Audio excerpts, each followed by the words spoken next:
Does your child play online games? Most probably do these days, but I've just been sent some really interesting stuff about a thing called ROBLOX, ROBLOX. See if your kid's actually watching or playing this, because there's some really disturbing stuff on it. Now, Fox News came out with it. Mother warns parents of online game that led to the death of her 15-year-old daughter. And I'm thinking, right, now there's some footage that I can't show, especially with YouTube's new terms of service, so that's pretty bad. But there's another one here. It's a Facebook group, and I've cut out the person's name. It said, okay, this ROBLOX game has got to go. I saw this on a previous post, and I realised my child is playing this game and that she has these scratches. They're self-harming. And she has the scratches on her hand.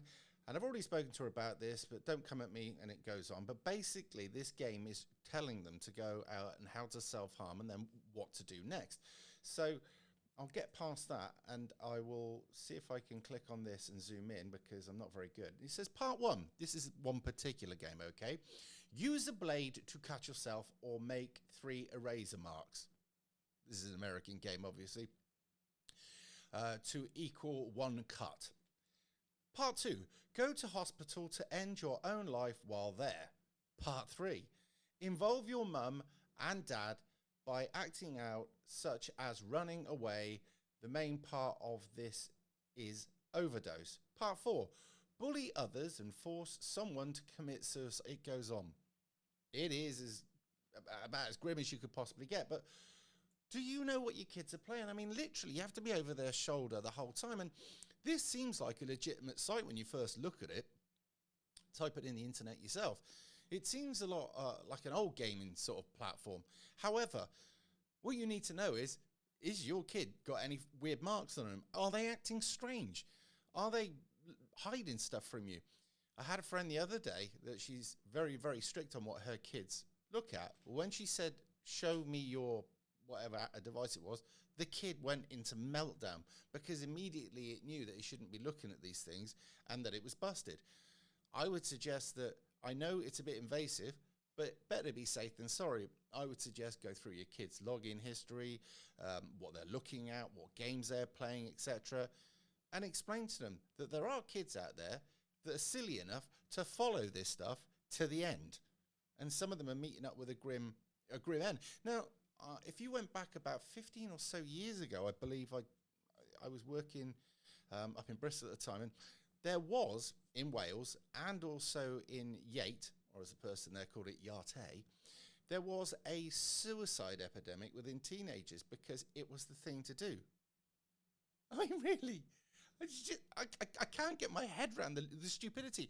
But the peer pressure was there, the grooming was there, or whatever, and these kids out-miseried each other to thinking that their life was so pointless that the best thing they could do was suicide themselves, and they'd reach some dizzy status.